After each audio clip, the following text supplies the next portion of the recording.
First of all, there'll be no office hours this week. Raise your hands if you're planning on coming to see me during office hours and this is a hardship today. You're welcome to come and see me. Even today, we could arrange something if it's urgent. No, next week is okay? Okay. Good. I look forward to seeing you in office hours. Any questions on the material so far?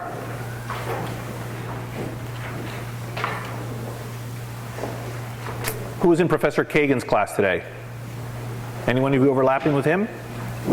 Life? No one's taking this class and life? Okay, never mind then, sorry. Okay, so last time we discussed the role of race in health treatments and health outcomes. We talked about the causal role of race in different sorts of health phenomena and different circumstances. We talked about different kinds of ways of distinguishing different kinds of disparity. We talked about the role of ethnically patterned patient preferences. We talked about the role of physician decision-making and of geography in race-based differences in health. And we talked about the difference between bias, stereotyping, and uncertainty in physician decision-making. Now let's refresh our memory a little bit about different ways of defining health and of defining sort of different sorts of medical conditions. So there's this, what we discussed a few lectures ago, there's the statistical standard, which compares people to their peers. There's the adaptive standard, which compares people to their environments.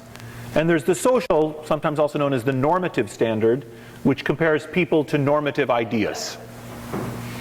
And note that the normative standard is not the same as the normality or statistical standard, okay? So we talk about statistical normality, that's different than normativity or than the normative standard. Another way to understand the social standard is to say that illness is socially constructed. And the social construction of illness is the opposite of essentialism and of positivism, which sees social and biological phenomena as given and measurable entities with a fundamental essence and which claim that the truth is knowable.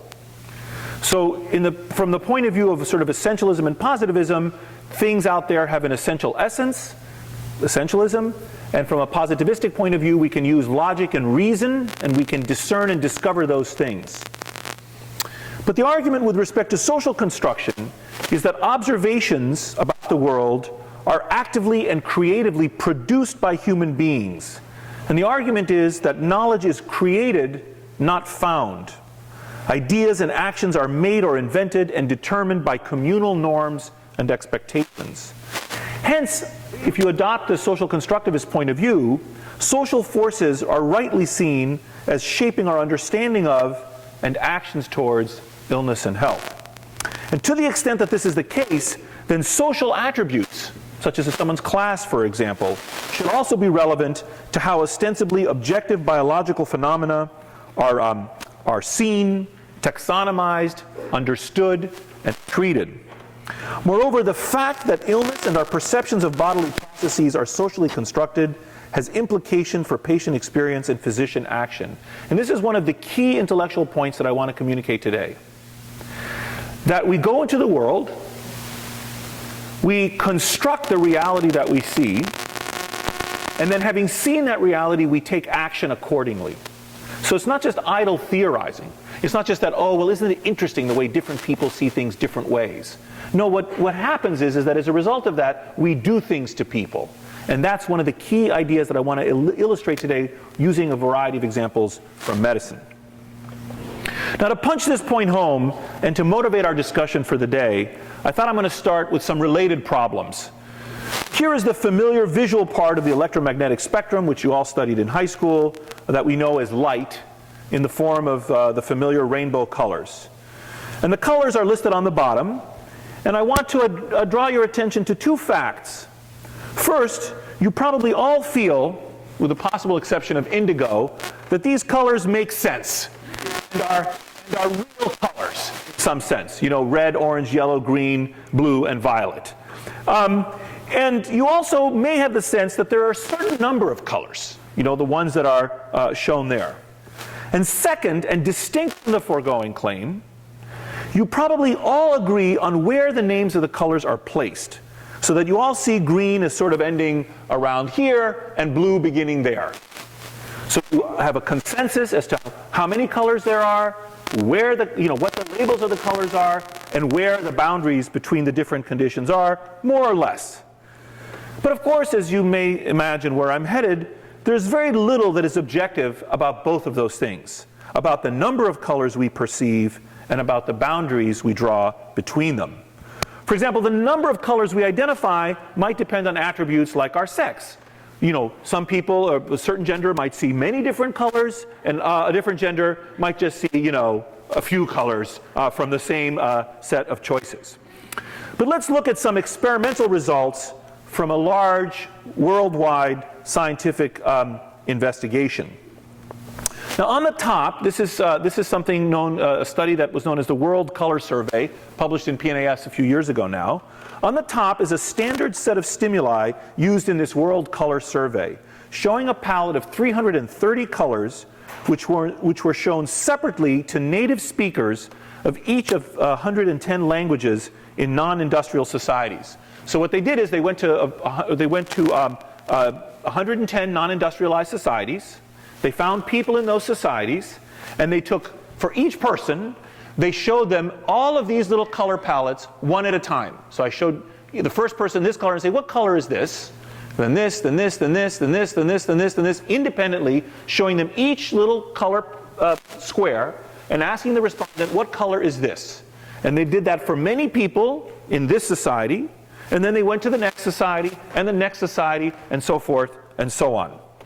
So the investigators recorded the color term that was assigned to each of the 330 chips at the top by the largest number of speakers from each language, resulting in a mode map. They picked the modal choice for each little square, and then they labeled that square in the bottom as the speakers of this language modally identified this little square as having this color.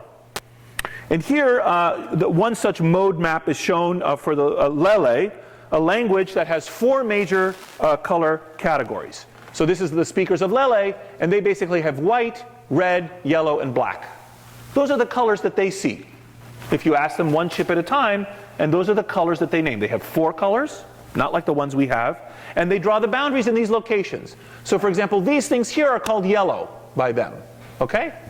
And some of these things here are called red. See these little blue things here?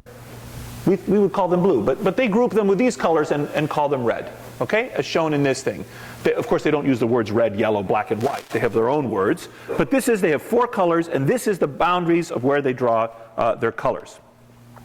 So each category is denoted by a color, and the mode map shows the naming of the colors and the boundaries drawn between them. And interestingly, there were clear universals and also differences in color naming across societies, such that both the number of recognized colors and the boundary between the colors varied from place to place. So the recognition of colors is at least partially socially constructed and transcends the physics of the situation, right? It's not just about the physics of the colors of the rainbow. It's about how people partition the rainbow pattern and how many colors they assign. Now, the controversial WHORF hypothesis, W-H-O-R hypothesis, which was propounded in the 1950s, holds that semantic differences between languages induce differences in perception and/or cognition. And this idea has a checkered history, but it is being resurrected of late. And so the question is, in this idea, do linguistically color-coded categories induce actual differences in color discrimination? So if you are raised among the Lele, are you less able to see the difference between green and yellow than we are? Do you understand? If you were a native Lele speaker, does that social construction of reality shape your mind, shape how you see the world as a result of those linguistic, cultural linguistic categorizations? Here are examples of people who identify just 3 colors and where they draw the boundaries. So here is the Wobe people of Ivory Coast and the Bete people. Also, I can't read from here, another group from Nigeria, Cameroon. So they have white, red, and black as their colors, and here's where they draw the boundaries for them. And here are examples of people who identify 5 colors and where they draw their boundaries between the colors. similar but not identical, and they're all over the world, from Ecuador and New Guinea and so forth. And here are examples of people who identify 6 colors and where they draw the boundaries. And this blue-green distinction is a key one here, and where you would draw the boundary. Now, to be clear, the issue is also whether people even see the differences between the colors in the categories. So do you see the difference between shades of green, or the conventions in the society in which you were raised make you fail to distinguish, i.e. fail to see them? And there is evidence actually for the latter. Now, a recent paper by Franklin in PNAS involving experiments with the gaze of toddlers found that the color discrimination shifted from the right hemisphere to the left hemisphere of the brain once the toddlers acquired terms for the relevant color categories. So language may even influence the functional organization of the brain. As you teach the language and the color terms to the babies, we see a lateralization in the neuronal processes. Similar arguments have been made about sounds, such that native speakers of tonal languages, such as Chinese, for example, may hear differences that we do not. So if you are raised in an immersive environment where tone is incredibly important, you may come to hear things in the world differently than I might hear them, for example. And independent from all of that I've just said, it's important to realize that, of course, there are always people, artists, and musicians, for example, in any society that may see or hear more than the rest of us. But that's another matter. Now, consider another example. This is the work of Laura Boroditsky regarding the way an Aboriginal group in Australia, the Cook Thayorre, talk about space. Raise your hands if you've heard this example before. A few of you. It's a fascinating example, actually. Instead of words like right, left, forward, and back, which are commonly used in English to define space relative to the observer, the Cook Thayorre, like many other Aboriginal groups, use cardinal direction terms, north, south, east, and west, to define space. And they do this at all scales, which means that they say things to each other like, there's an ant on your southeast leg. Or they'll say, move the cup to the north-northwest a little bit. Now, one obvious, can you imagine? I mean, like if you had here, instead of saying, move the cup to the left, you would have to know where you are oriented in physical space and say, move the cup, east by northeast, 2 inches on this table. So the result of this actually is a profound difference in navigational ability and spatial knowledge between speakers of languages that rely primarily on absolute reference frames, like the Cook Thayorre, and languages that rely on relative reference frames, like English. Speakers of languages like Cook Thayorre are much better than English speakers at staying oriented and in keeping track of where they are, even in unfamiliar landscapes or inside unfamiliar buildings. And so the thing is, it's felt that what enables them, in fact, what forces them to do this, is their language. Having their attention trained in this way equips them to perform navigational feats once thought beyond human capabilities. And as linguist Roman Jacobson points out, languages differ essentially in what they must convey, but they do not differ essentially in what they may convey. Languages can oblige the users to think in particular ways. Now, because space is such a fundamental domain of thought, differences in how people think about space don't end with the little examples that I just gave you. People rely on their spatial knowledge to build other, more complex, more abstract representations of the world. Representations of such things as time, for example, have been shown to depend upon how we think about space. So what's an example of that in our language? How does the way we think about space affect how we represent time? Any ideas?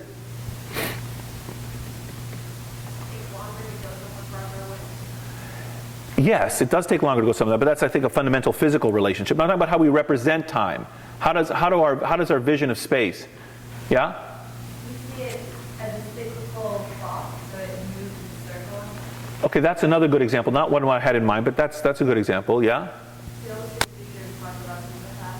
Yes.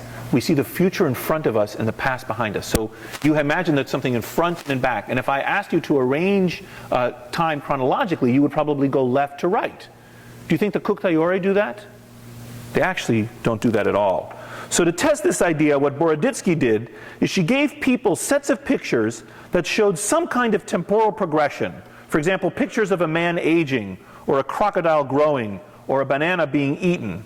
And the job of the respondents was to arrange the shuffled photos on the ground to show the correct temporal order. And she tested each person in 2 separate sittings, each time facing in a different cardinal direction. And if you ask English speakers to do this, they'll arrange the cards as time proceeds from left to right. And native Hebrew speakers will arrange it right to left. Okay?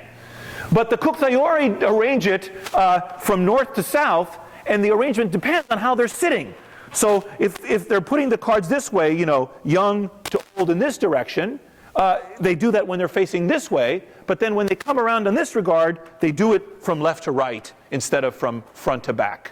So how they arrange the cards is totally different depending on where they happen to be sitting, and is completely different than the way we would see time. We would arrange these things chronologically. So the Kuktayori do not arrange the cards more often from left to right than from right to left, nor more toward or away their body.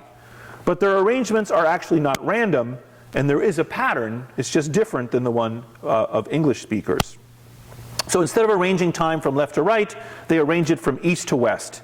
That is, when they are seated facing south, the cards went left to right. And when they faced north, the cards went right to left. And when they faced east, the cards came toward the body, and so on.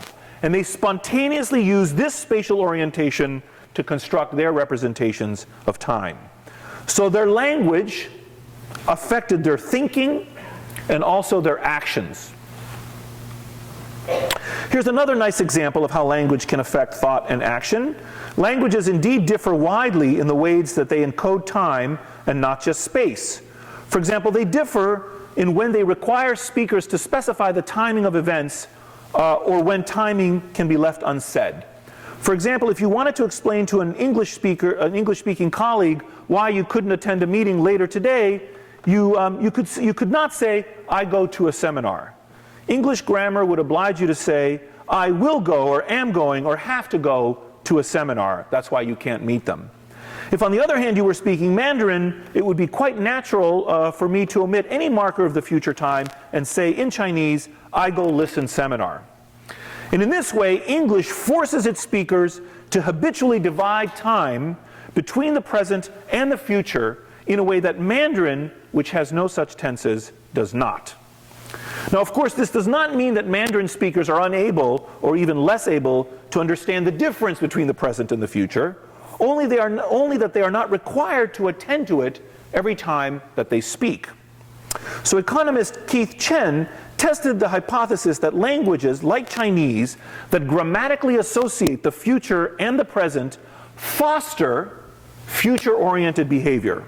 And the idea is that when you think the future is no different than the present, you treat the future and your future self with more respect. You don't discount your future self as much. And so languages with weak future time reference, FTR, save more and behave better towards their future selves and vice versa. And he found that speakers of such weak FTR languages save more money, retire with more wealth, smoke less, practice safer sex, and are less obese. And this holds both across countries and within countries when comparing demographically similar individuals.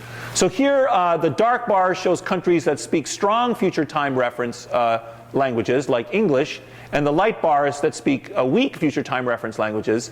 And then he arrays all these various countries and languages, and he finds that on average, countries which speak strong FTR languages save 4.75% less, and so forth. And he does this for a variety of outcomes. So another example of how language, how you socially construct the world around you, affects practices. Here, not only with respect to economic practices, but now we're beginning to see a diverse set of health practices as well. Now, something like these ideas is also at work in medicine. Let's start today with a case of plastic surgery. Whether you judge a nose to be in need of medical attention depends not on the objective reality of the nose, but rather on social norms about the nose. Now, 0% of you thought that a large nose was a medical problem in the survey that you all completed, and 0% of you thought that it was a concern of doctors, and yet we all know that rhinoplasty, the surgery to adjust people's noses, is huge business in the United States. In fact, 500,000 people seek evaluation for nose jobs every year in this country, and 250,000 have the surgery. And we have 14 million plastic surgery procedures per year and spend over $10 billion on plastic surgery, depending on what counts as an outcome. So these are before and after shots of this woman's nose, and so she's having a rhinoplasty. For example, in the middle, it's pretty obvious what was done. And this young woman also wanted her nose adjusted. Whether you think there's anything wrong with her nose on the left, I don't know, but she didn't like it, and so she had it adjusted to this, I don't know what you would just sort of ski slopey kind of nose on the right. And this boy is much happier about his ears. Some boys like this sometimes, or girls too, are teased. They have Dumbo ears or wing nut. The wing nuts that you know what a wing nut is? It looks like a Mickey Mouse nut that you put on a screw, with the big things. And look at him smiling now. He's grim up here, and look at the big smile now that he's had something called a setback otoplasty, where they take the ears and they kind of tack them back a little bit. So we construct our ideas about what our bodies should be like, and we see them in a particular way, and then we apply medical technologies accordingly. Having come to see the world in a certain way, we then act upon those visions.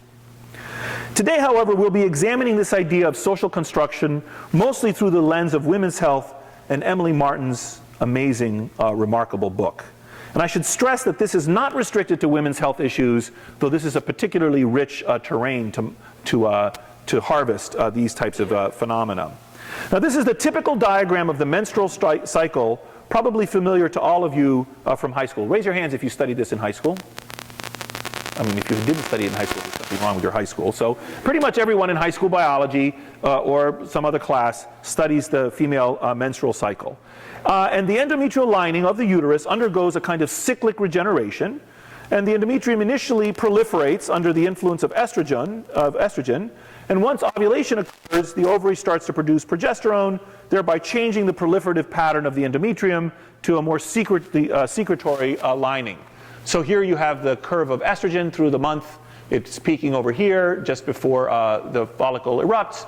And here you have progesterone. And during the estrogen run-up phase, you get proliferation of the endometrial lining. Then you get secretion, where sort of fluids are secreted by the lining. And then you get shedding when there's an abrupt drop in progesterone and the mature egg is released. And here it takes place over 28 days. And in time, the secretory lining provides a hospitable environment to one or more fertilized eggs. And if no fertilized egg is detected, the progesterone levels drop and the endometrial lining is shed as menstruation. And this process of shedding involves the breaking down of this lining, which has previously proliferated, tearing of small connective tissues and small blood vessels, and loss of the tissue and the blood which had constituted it through the vagina over a series of days. Here's one textbook definition of menstruation. The sudden lack of these two hormones, estrogen and progesterone, causes the blood vessels of the endometrium to become spastic, so that blood flows to the surface layers of the endometrium, almost ceases. As a result, much of the endometrial tissue dies and sloughs into the uterine cavity. Then, small amounts of blood ooze from the denuded endometrial wall, causing a blood loss of about 50 milliliters during the next few days.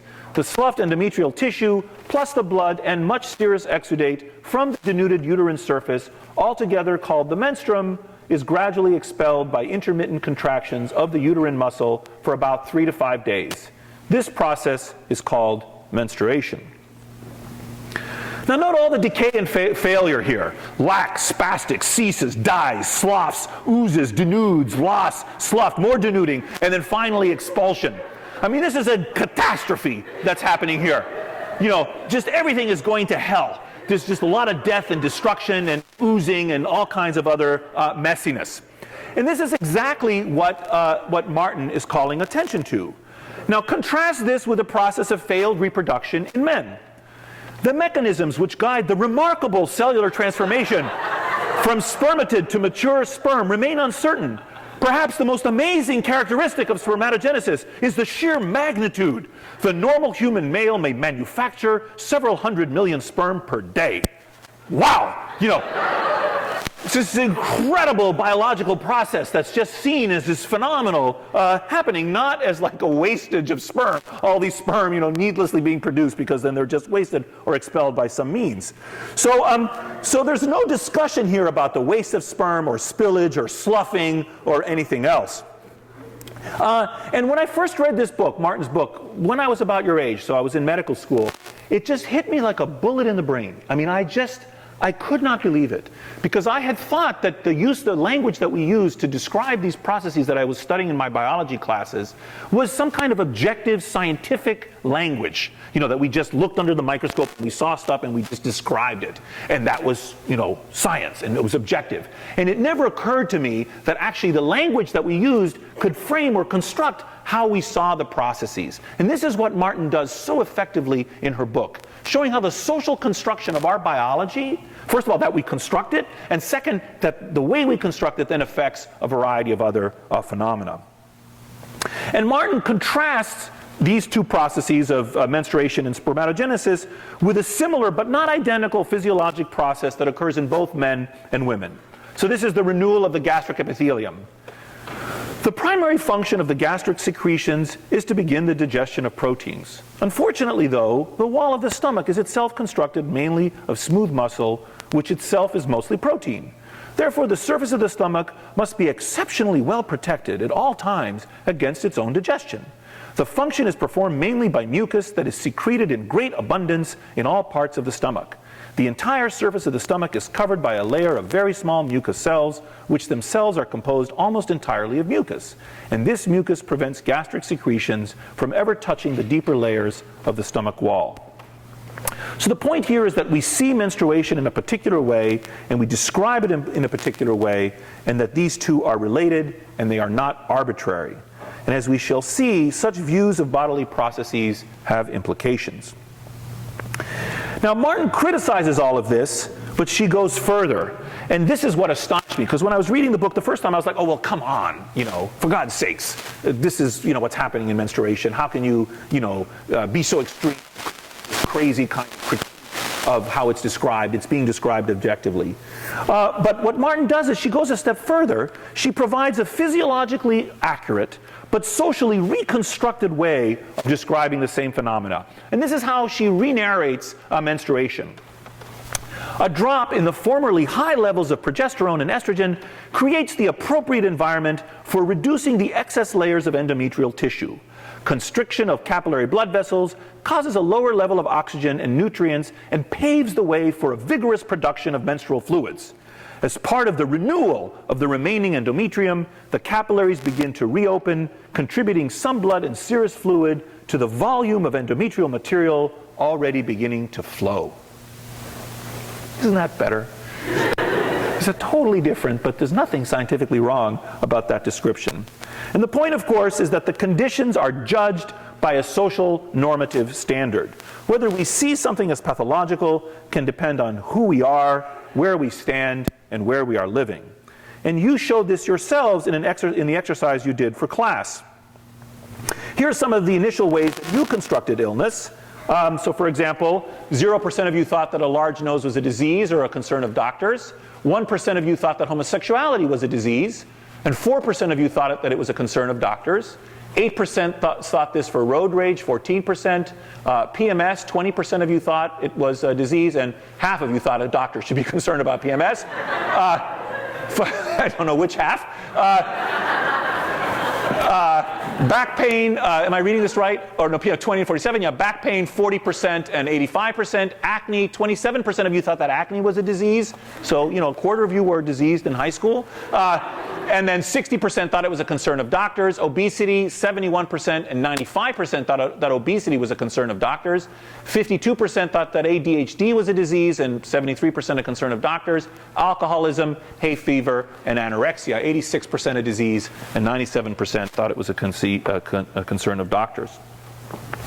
So even though rhinoplasty, nose jobs, is one of the most common surgical procedures, you did not consider having a big nose to be a problem. But obesity, hit your radar screens.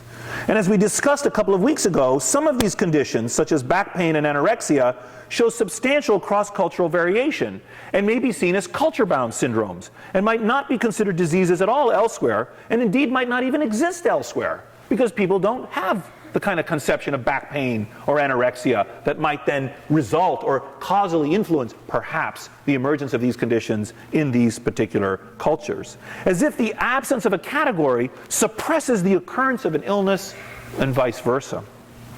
So labels are sometimes applied by physicians and are the products of expert knowledge, but they're sometimes also sought by patients. So I don't want you to leave this lecture today thinking that there's something evil and nefarious about doctors, only doctors, who are applying these categories. These categories arise in the culture at large, both within the physician groups and within patient groups. But which definition of health is used can also lead to contested labels. For example, in PMS and ADHD and hay fever, we see a tension between the social and statistical definitions of health. Because how can the majority of people be labeled as ill? So if most women have PMS, and we now are saying most boys in high school, in middle school have ADHD, and most people suffer from hay fever, how can we define those as diseases if in fact the majority of people are having those conditions? Well, we might define them that way using the normative standard or the social standard, but not using the statistical standard, for example. And you guys were all over the map in your perceptions about what constituted disease and needed the attention of doctors.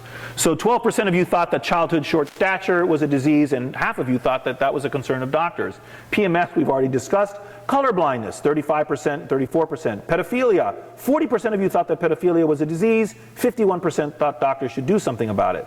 Cocaine overdose, only 57% of you thought that was a disease, and 6% of you didn't think doctors should be concerned about a cocaine overdose. I don't know why.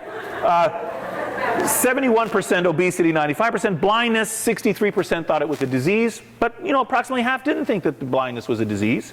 And 86% thought it was a concern of doctors, but 14% did not. Hip fracture, 55 and 98, and alcoholism, 65 and 81. So a lot of contestation, even amongst you guys, in what is and isn't a disease and what does or does not require the attention of doctors. And very much that next week in section, or this week if you have time and are interested, you'll discuss this among yourselves and kind of have a conversation as to how these distinctions arise and what they mean. Let's take a closer look at one class of phenomena. So here are ingestions that were interspersed in the 50 categories. So, for example, smoking 4 packs a day, 35% of you thought that was a disease, and 84% thought it was a concern of doctors. Cocaine addiction, 49% and 78%. Alcoholism, 65 and 81. Lead poisoning, 71% and 95%. And then at the bottom you see lung cancer, 99 and 98. Cocaine overdose, 57 and 94. A hangover, 7% of you thought that was a disease, and 12% thought it was a concern of doctors. This is very conveniently self-exculpatory, I thought. Tylenol overdose, 34% thought that it was a disease, and 88% thought it was a concern of doctors. Now, what do you think influences your decisions in these categories? What are some reasons you have differences of opinions about this? What matters in what are some axes by which influence how you rated these things? Why, for example, is smoking 4 packs a day a disease, but lung cancer is not? I'm sorry, but smoking 4 packs a day, 35% rated a disease, but lung cancer, 99% rated a disease. Why that difference, do you think? Or, for example, why is alcoholism 65% of you think it's a disease, but a hangover only 7% of you think it's a disease? Yeah, some ideas. Yes, so voluntariness seems to matter to you guys in whether or not you rate something to be a disease or a concern of doctors. Yeah, that's right. Other ideas? Yeah. If it's a causal factor, but not really the actual determinant of death or something like lung cancer. So what do you mean by that? You think that Smoking 4 packs a day could cause lung cancer, but it doesn't necessarily lung cancer.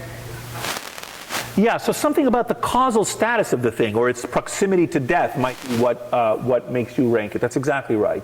Other things that might influence your thinking. Yeah, in the back there. If you had put cigarettes.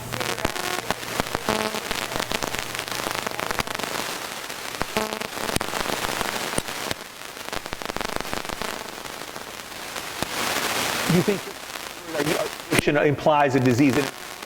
Are you highlighting the kind of inexorability of addiction versus use? Like addiction implies... It's that like addiction being for a mysterious word that is more connected to health problems as opposed to smoking for a pack a day. Which just seems like a benign, happy thing. Not necessarily, but there's difference between saying it could be addiction to smoking for a pack a day and what it really is. All right, good suggestion, yes. So I may have stacked the deck a little. Other ideas. So voluntariness, proximity to death, the kind of evocation of some kind of irresistibility. Yeah? I also think maybe, like, kind of, if it's a biological mechanism rather than like a social practice influences. Like what? So for instance, like smoking is like practice, whereas addiction can be like rooted in the brain or could be seen as a biological mechanism. So what if I, instead of saying cocaine addiction, I just said cocaine use at the top? Smoking 4 packs a day and doing 4 lines of cocaine a day. What? It was habitual cocaine. Yeah, it was habitual. You're right. You're right. It was. I need to clean that up. Yeah, in fact, that's right. When I collected the data, it didn't say cocaine addiction. It said habitual cocaine use. I need to clean that up. Make a note to myself. So I'm sorry. You were speaking. Go ahead. Finish what you were saying. Yeah, I think if you would word it, I don't know, maybe if you would word it as cocaine addiction rather than cocaine use, habitual cocaine use, I wonder if the percentage of people who thought it was Yeah, I think, yes, I think the use of the word addiction in this may have stacked the deck a little bit, but I think I said habitual use anyway. So, but yes, I think the sense of involuntariness or voluntariness is very important. There's one other feature, though, which you guys aren't zeroing in on, which is important, I think, in this distinction, yeah? Yeah, the consequences for you are also important, I think, in whether you rate something as certainly as warranting the concern of doctors. Yeah, Dan? There's also seem to be, whether there's chemicals involved, so like a gambling addiction or a shopping addiction, which may cause you being poor. If you say that smoking 4 packs a day is a disease because it might cause lung cancer, which is definitely a disease, then the gambling addiction is also a disease, and being poor is also a disease. Yes. And an addiction to food causes obesity, which is also definitely. Okay, so these things are all the things on this list, of course, involve chemicals, and those chemicals are exogenous. But to pick up your thread, so we don't have gambling addiction here on this one, for example, or food addiction. But one of the things that's very interesting about gambling addiction is people will talk about how, yes, you're not ingesting a foreign chemical, but the gambling is prompting the production of endogenous chemicals. So then, but you guys might or might not think that's relevant in whether you consider it a disease. You might say, well, no, we care whether the stimulus is exogenous versus endogenous. If it's exogenous, then we consider it a disease. Otherwise, we might not, for example. Yeah. places where they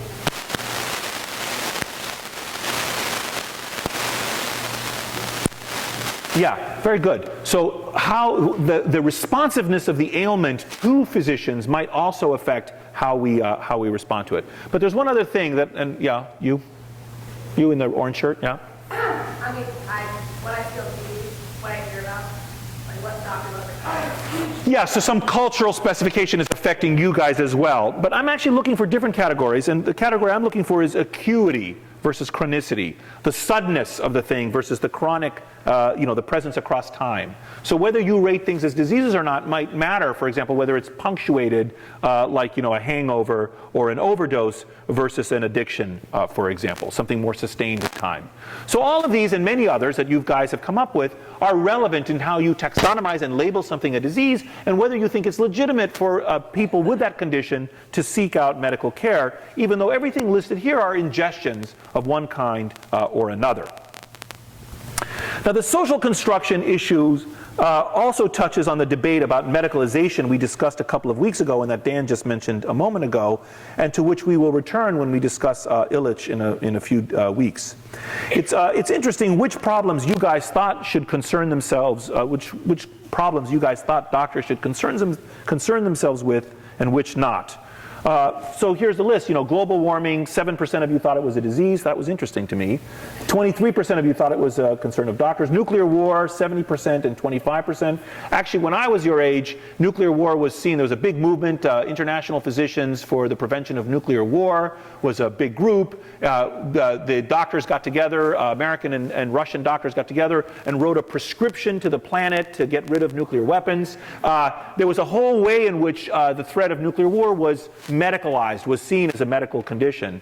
Sadness, 8% disease, 25% concern of doctors. Compulsive gambling, 41 and 35. Poverty, 13 and 37. Obesity, we saw before. Malnutrition, 67 and 96. Depression, 84 and 96.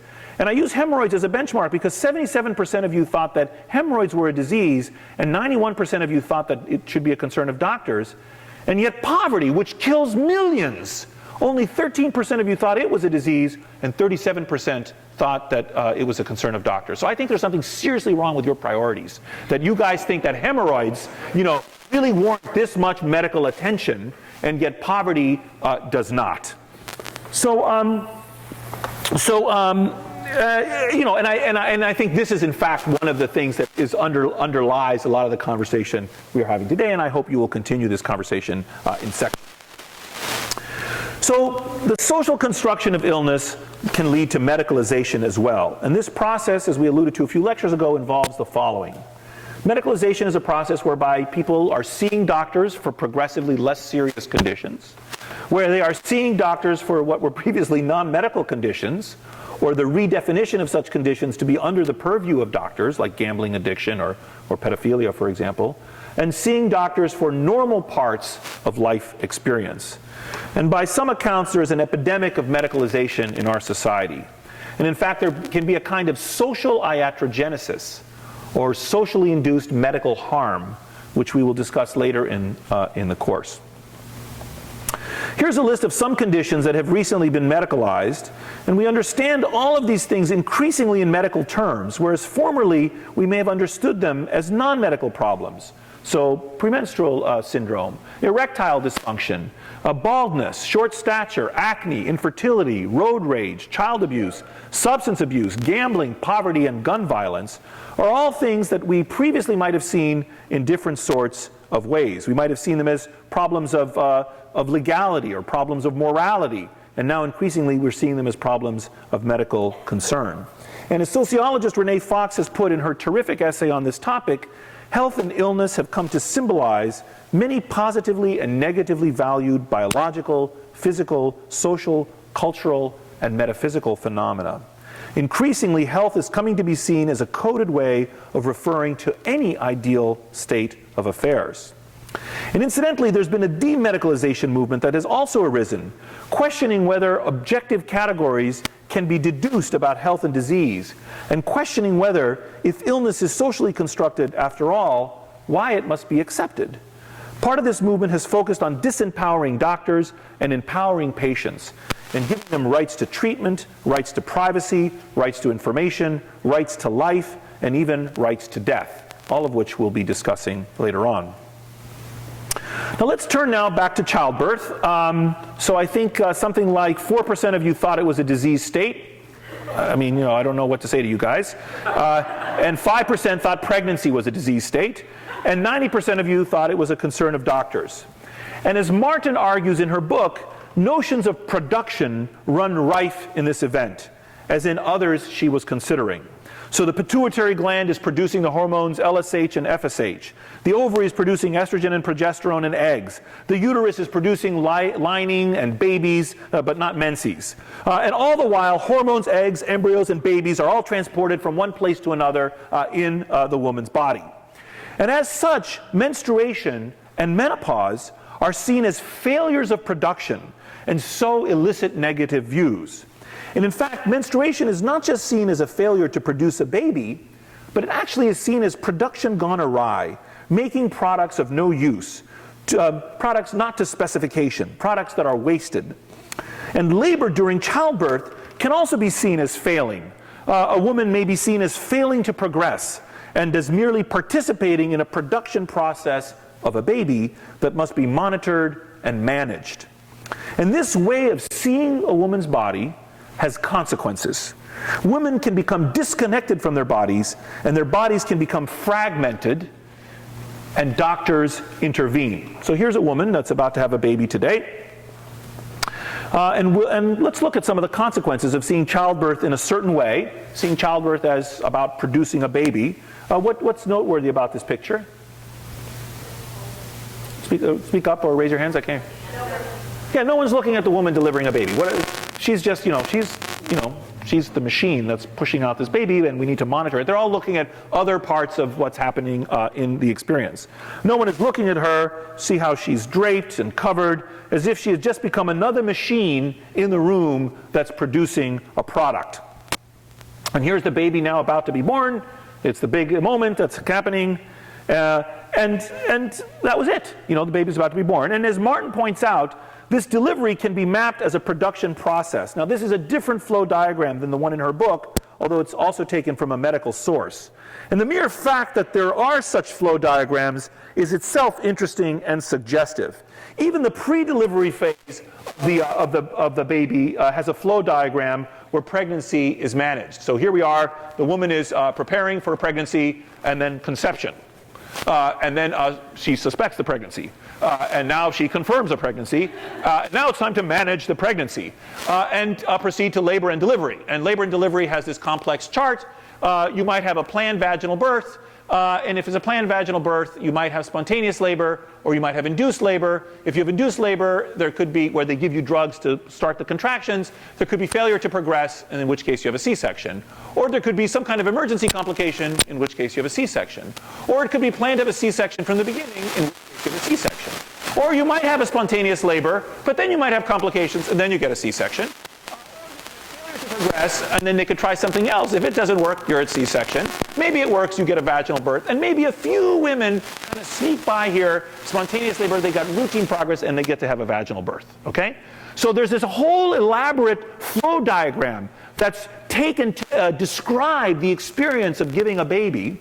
And this conception of what it means to produce a baby, these production metaphors, then oblige doctors or make them think about the process in a way which then yields results. Just like the rainbow example and the savings example and the Kuktayori example that I gave you at the beginning. Our ideas about what delivery is like, our social construction of this biological experience, have implications, lead us to take action, like doing all the things in this chart precisely because we define concepts like normal labor and failure to progress. And there may in fact be nothing objective about these landmarks at all. They may be socially constructed out of thin air with no evidence whatsoever to back them up. Now here are some images from your readings regarding a woman undergoing a C-section. This is a planned C-section. So right now they've made an incision so across the woman, the lower part of her abdomen. They make this incision from left to right, not up and down. They're retracting the skin, and you can sort of see some of the subcutaneous fat there. Those big things are called idiot sticks in surgery because the medical students are given the task of holding these little things and retracting. That, if you go to medical school and you take your surgery rotation, this will be your job, is to sit there holding a retractor for a few hours. And then now the baby's coming up, upside down, is emerging from the opening in the woman's abdomen. And now this is what's happening afterwards. The doctors have moved the baby over to that sort of warming thing over on the far left. The woman is now being sutured up on the right.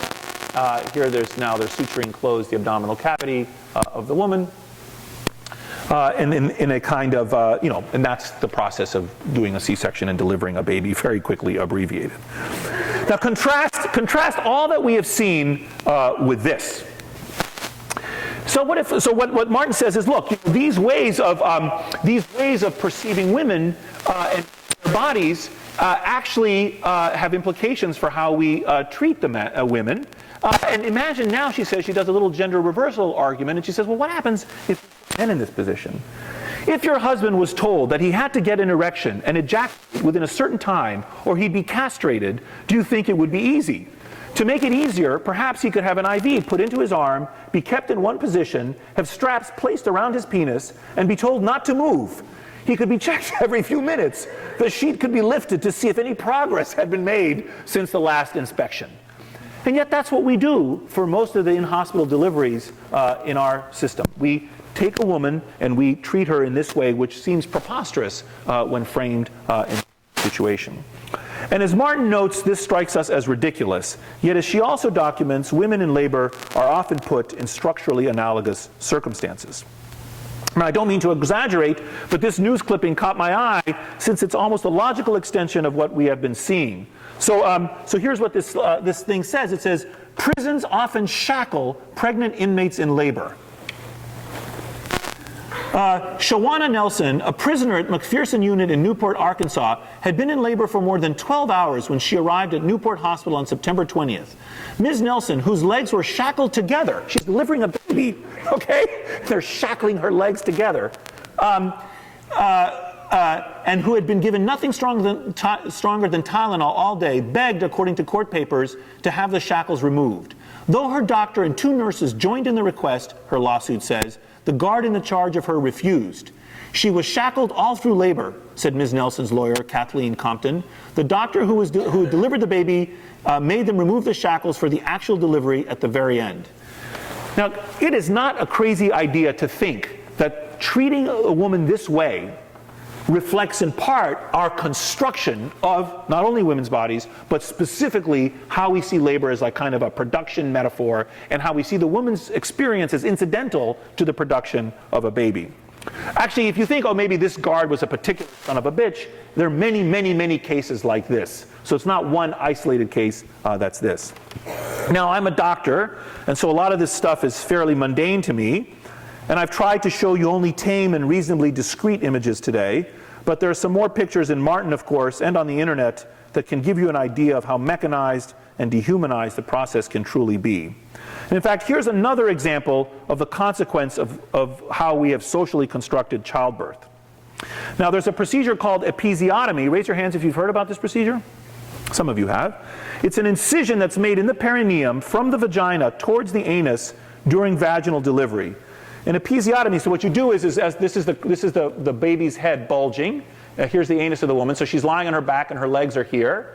And here's the anus. And you take scissors and you cut the vaginal wall down towards the anus. Okay? You do this. And the reason you do this, or it's recommended that you do this, is to prevent damage to the pelvic floor if the vagina tears during the delivery of a baby, which often happens, actually. And it became a routine procedure in the United States for nearly a century. Roughly half of American women have this done to them at delivery. Did you know that? Raise your hands if you knew that. Yeah, half of American women have episiotomies. However, in the past decade, studies have provided strong evidence that postpartum pain is less with spontaneous lacerations than with episiotomy. Now, I'm not saying that the doctors were evil, sadistic, sexist sons of bitches who are cutting women, for good reason. They thought that this was good for them because it prevented natural tears. So the intention was good, but that good intention was guided by a vision of what delivering a baby was about, and the fact that the baby needed to come out in a certain way, and we need to help it with technology. So half of American women are having these episiotomies, despite the fact that studies have come out that show that actually pain is less with spontaneous lacerations than with episiotomies. And studies have also shown that women return to sexual functioning earlier with intact perineums or spontaneous tears compared to women who have had episiotomies. And the belief that episiotomy prevents damage to the pelvic floor has not been substantiated.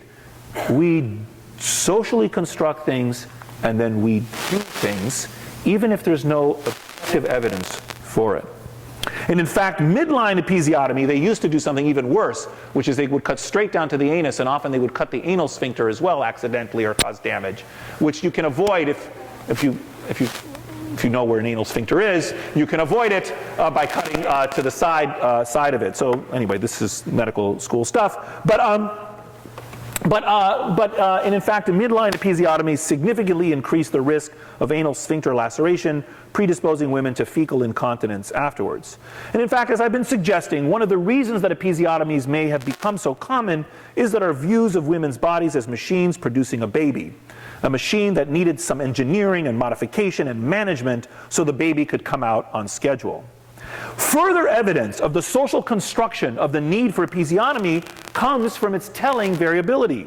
Women who deliver their babies attended by physicians in private practice undergo an episiotomy 67% of the time, compared to women attended by hospital faculty physicians who undergo one 18% of the time.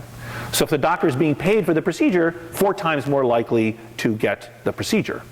This is an example, incidentally, of where if you're poor, you're less likely to get an episiotomy, which might be great, even if you're being discriminated against and being denied this wonderful technology of an episiotomy. And there's large international variation, with some wealthy countries having an 8% rate of episiotomies and other wealthy countries having nearly a 100% rate. Now, just as there's been resurgent interest in natural death over the last 30 years, as we'll discuss next week, there's also been a resurgent interest in natural childbirth. So those of you that were covering your eyes, you can open your eyes again. Martin discusses this at length in her book as well, and you'll find more pictures there. So here's a woman delivering babies sort of the natural way. What's different about this picture compared to the other picture? She's standing up, yeah, everyone's looking at her, right? People are looking at her, they're touching her, they're attending to her needs, and she's standing up, that's right. And so she has gravity working for her, and also she's at home, right? If you look around, she's delivering the baby at home. And this actually is an atavistic phenomenon. Atavistic means throwback. Because in fact this has been the mode of delivering babies since time immemorial. Here's an Aboriginal petroglyph. Here's an Egyptian thing. The woman is squatting in a special birthing chair. Here's another medieval birthing chair, a little hole cut underneath, someone supporting her weight. Here the midwife is preparing for the delivery. Here again another baby is being born in another Aboriginal painting. Conceptual models affect treatment, and there are many examples outside women's health and plastic surgery, which we've discussed today. So there are all kinds of other ways in which medical construction, social construction of conditions affect how we treat them. So stress ulcers, premature ventricular contractions, and radical mastectomies are additional examples. When I was in medical school, we were still at the tail end of belief that ulcers in people's stomachs were due to stress. Busy executives would get these ulcers because they had stress, they were told to rest, and so forth. And even in the course of my medical training, it became clear that actually ulcers were not due to stress, but actually that they were due to Helicobacter pylori, a germ, a pathogen that spread from person to person, and that this was in large measure an infectious process. But because of our conceptions of, stress and the causes, the effects it had in the stomach, we treated the conditions completely differently and, as it turns out, incorrectly. Premature ventricular contractions. When I was a house officer at the University of Pennsylvania in the 1990s, after people had heart attacks, at some point, we invent EKGs and we start monitoring people's hearts, and we see that when they haven't had a heart attack, the EKG goes, bip, bip, bip, bip, and so we can measure it. Then people have heart attacks, and we see that actually, after heart attacks, sometimes people's hearts don't sound quite that way. They go bip, bip, bip, bip, bip, bip, bip, bip, bip, bip, bip, bip, bip, bip, and you get premature ventricular contractions. You get systoles or extra contractions out of sync with the timing. And so what happened? The doctors noticed this, and they were like, oh my God, there's a blip on the EKG. Let's do something about that. So let's give drugs to stop these contractions. There must be something wrong with them, because we don't see them when the heart hasn't had a time. For decades, not decades, but for about 10 years, it was traditional to use drugs called flecainide and anconide. That was the standard of care to stop these premature ventricular contractions after heart attacks. Turns out we were killing thousands of patients in doing that. Actually, we should not have stopped those PVCs. Our seeing them with the machine, defining them as pathologic, compels us to give drugs, which we give and then we kill people as a result in that example. And radical mastectomy is another example. I can't remember if Martin talks about it, but you can look at the history of radical mastectomy as well. But basically, for about 100 years or 80 years, when a woman had breast cancer, they cut the whole breast tissue off, and they did a radical dissection of all the lymph nodes up to the axilla in the woman, and they also took off, oftentimes they took part of the muscle that was behind the breast off. It was a sort of a very disfiguring and major operation. And in the last 10 or 20 years, we have found that actually you can do just as good a surgery that conserves the breast, has less morbidity, where you do lumpectomy, you remove a lump, and you give the woman radiation. And some feminists have argued that the reason we sustained radical mastectomies for so long is a certain attitudes towards women's bodies and towards breasts that blinded us to alternatives that might be desirable. And there are other metaphors. There's a wonderful book that Emily Martin wrote on immunology, looking at other kinds of metaphors that we bring to bodily processes. For example, when I was in medical school, raise your hands if you've heard about killer T cells.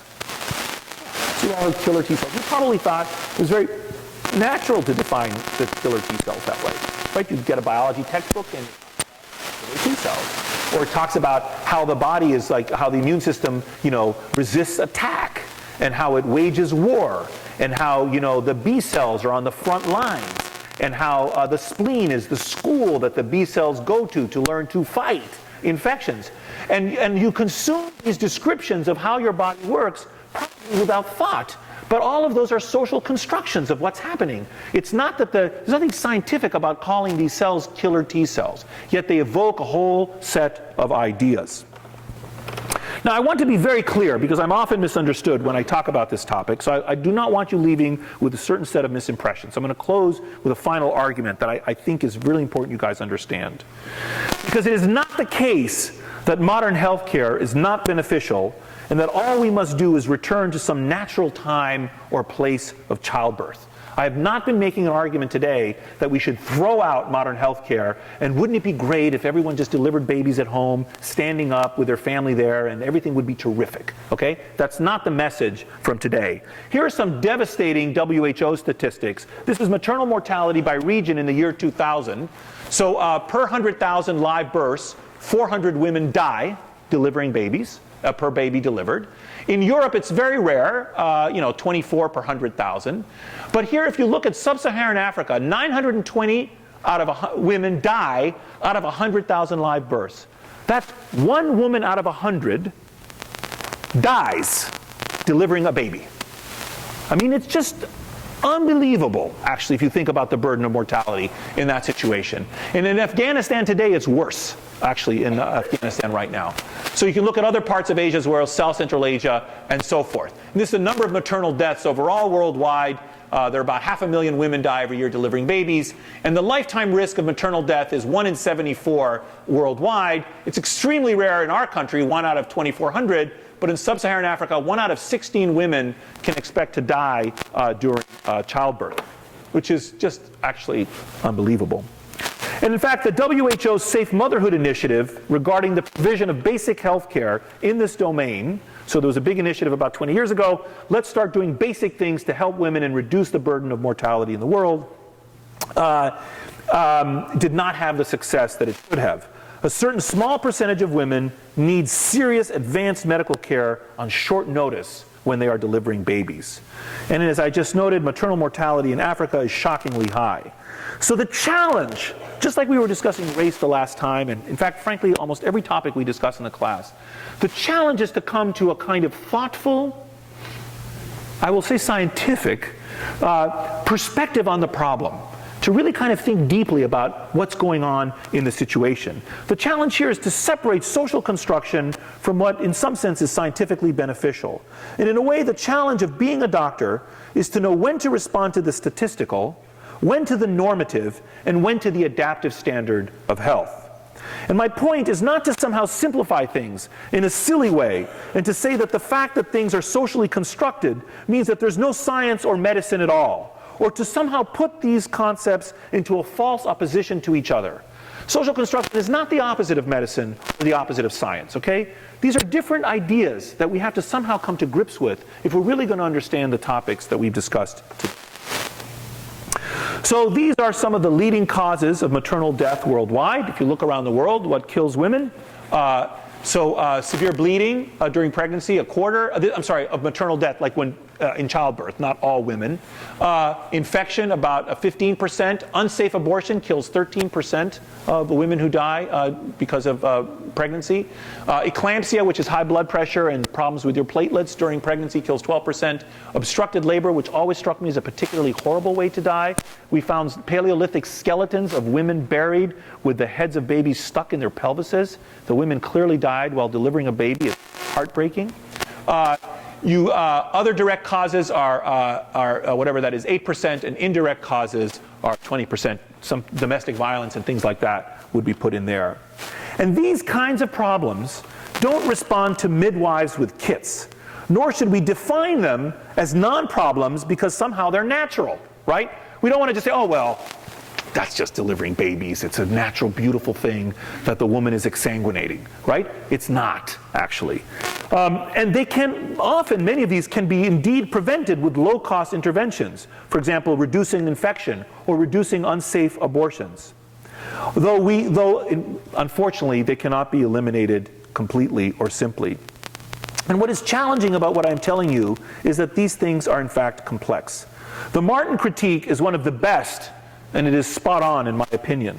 But I want to challenge you even more because there's also the reality of maternal and fetal death. And what we really want is the best of both worlds. And in fact, it should be possible to have it. And in fact, this is what is so hard about being a doctor. You are really trying to integrate what is scientifically sound with what is human. And you don't always know what is right. And information is conditional and tentative and changing all the time. Okay, any questions?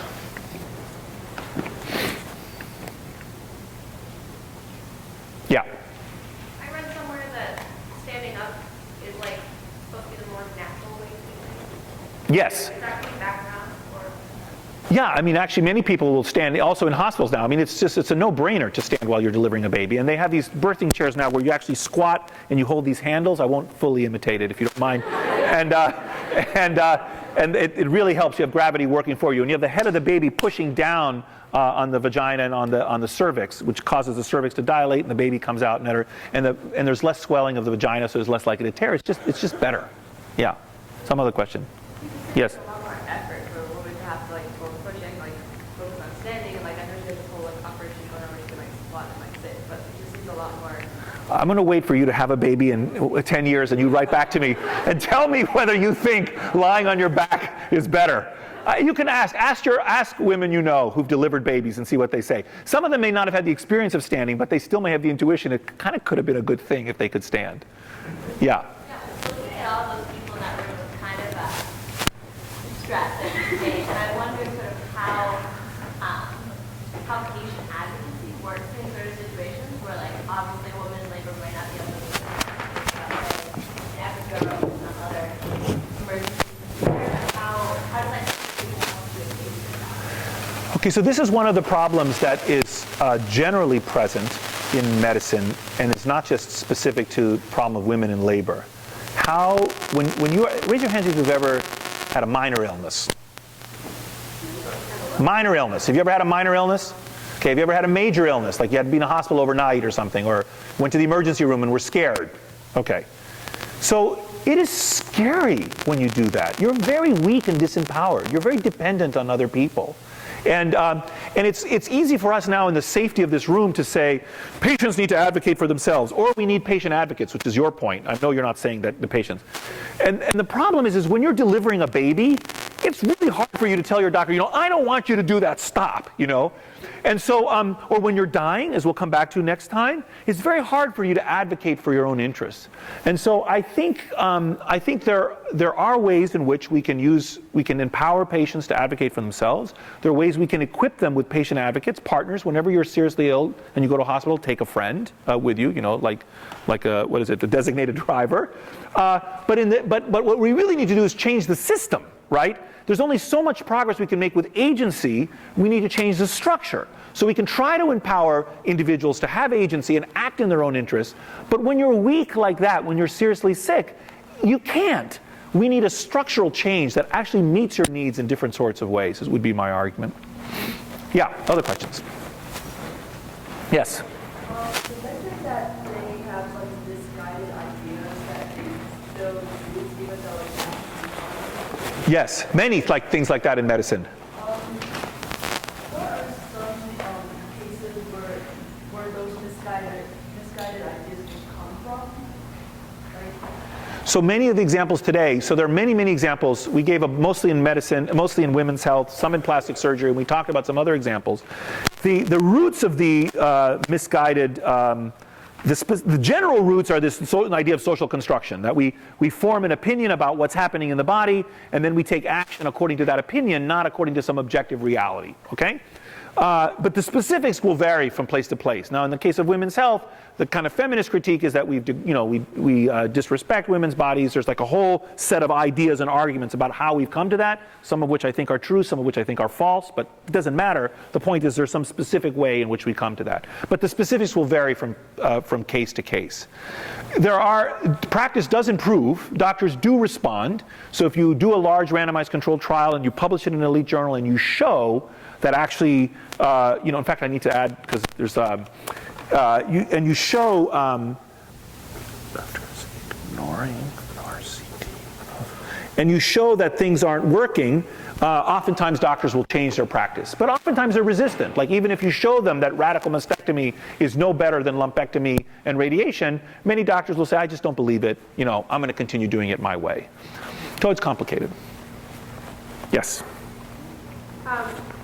This is kind of like a specific question you may not really answer to, but I was thinking about like the perceptions of time, or the perceptions of time and space, and I was wondering, were all the examples that were talked about in the study, did all of them have like a linear progression, or were there any instances where Well, that's a great question. I don't know the answer to that. That would be wonderful if some people made a curve or a circle. That would be beautiful if someone did that.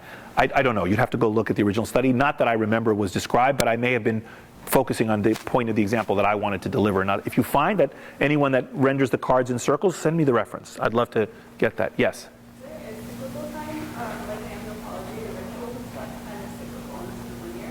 Yes, but what would be great is to have a prose description or a visual rendition, like maybe a drawing in the sand, or someone that's given the cards of a man aging and then doesn't arrange them in a line but arranges them in a circle, or a banana being eaten and arranges them in a circle where the banana miraculously reappears, for example. That would be astonishing. Or to find, maybe if you redid the experiment, those of you that are anthropologists looking for a good field project, if you happen to be working in a culture where they have these cyclical versions, repeat these experiments but see if they arrange the cards in a circle. That's a cool result.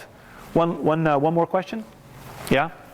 Water births have gotten a lot of attention recently. Yes. I was wondering if you could talk about the medical aspect. I'm not an obstetrician, so this is not a class for medical advice. Please consult your doctor. I don't think there's any harm in water births, actually. The baby's still connected by the umbilical cord to the placenta. There are people around. You can just deliver, to bring the baby above air, into the air very quickly.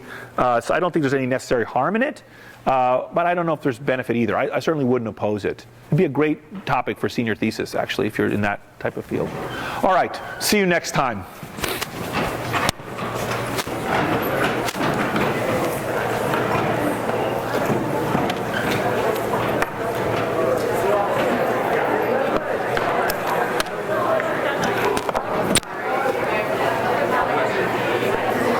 If Zoe is here, it'd be great to see her. Yeah. I'm sorry, I kind of only heard like the